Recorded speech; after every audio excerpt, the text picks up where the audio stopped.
continuing with that, you said that there's some other teams that are going through this youth movement. Who else do you think could use a Tyler in this youth stage? I mean, Toronto Raptors. That's a team that you got to identify with. Even someone like the Charlotte. Charlotte Bobcats. They're a team that's making that youth movement. Those are just kind of teams off the top of my mind that I could think of. They went kind of young. They're going young, and their veterans are like young veterans. So they bring in someone like Al Jordan, but you got the Kembas, you got those type of guys. I think that's what the NBA is turning now. To that youth movement. Then you got for someone like the Brooklyn Nets, they're at a stage where they want to win now, so they went older. Yeah. I think New York, those are guys that are older. They can use an infusion of youth and talent. So it just depends on the teams. But most of the teams now, they start rebuilding. They have that youth movement. Cleveland is another team trying to, a young team that's up and coming. Oklahoma Thunder. Those are the teams that are young. But San Antonio is different. They got the veterans. But, again, I think, those are teams just off the top of my head that I feel like, starting to make that kind of youth movement. Where do you think Tyler's best served? Would it be to be on a Spurs type of team where there's that tutelage and that opportunity? And I'm saying forget about draft picks and where a team is. But looking in general, would he be better served to learn from a veteran, or would he be better served in this youth movement in your eyes? I think youth movement. I think Tyler is a guy that his IQ and he picks things up very quickly, and I think his adjustment, his learning curve will be quick. I think playing, whether it's Tyler or anyone, playing is the best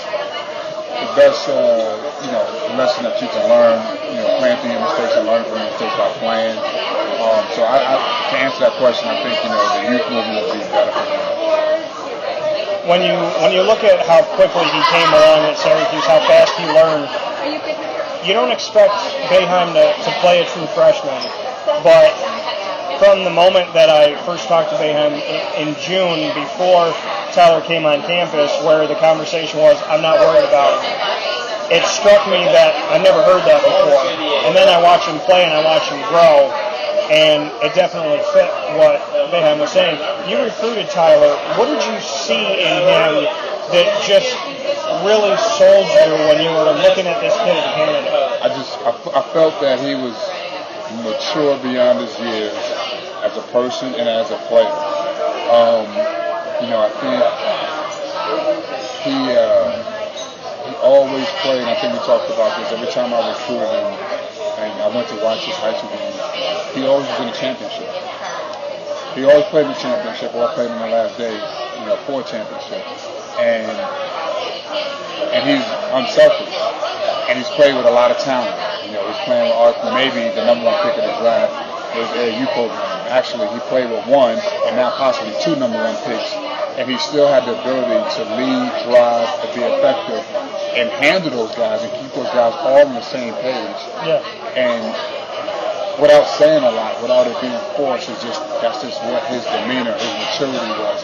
He's just a leader. He's just a coach.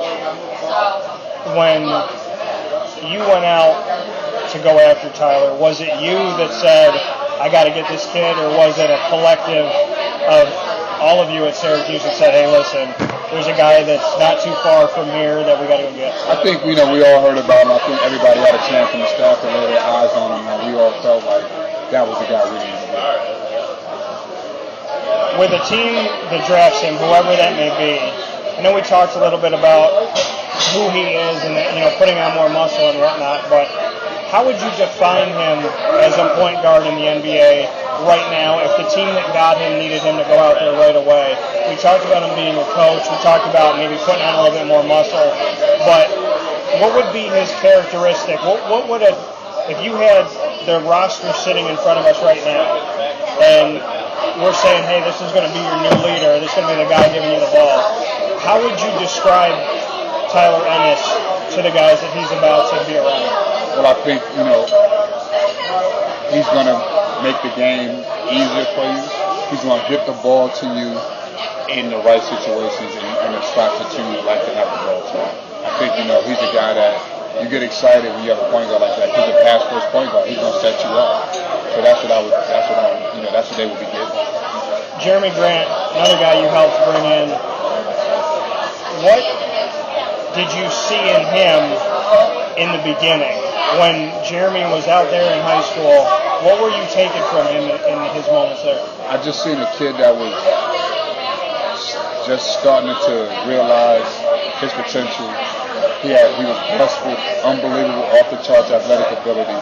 But first and foremost, a great kid, humble, wanted to be good, wanted to get better, worked hard, was a hard worker, I was just, I thought that he was a guy that, for what we do and how we play and our style would just continue to get better in our program.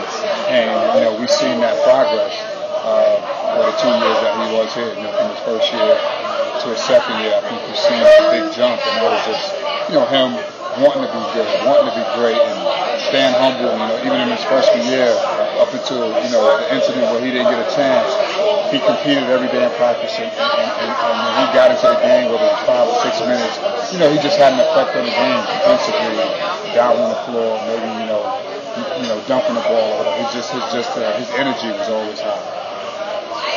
From when you first went out to get him to what you saw him do at Syracuse, where were his biggest leaps?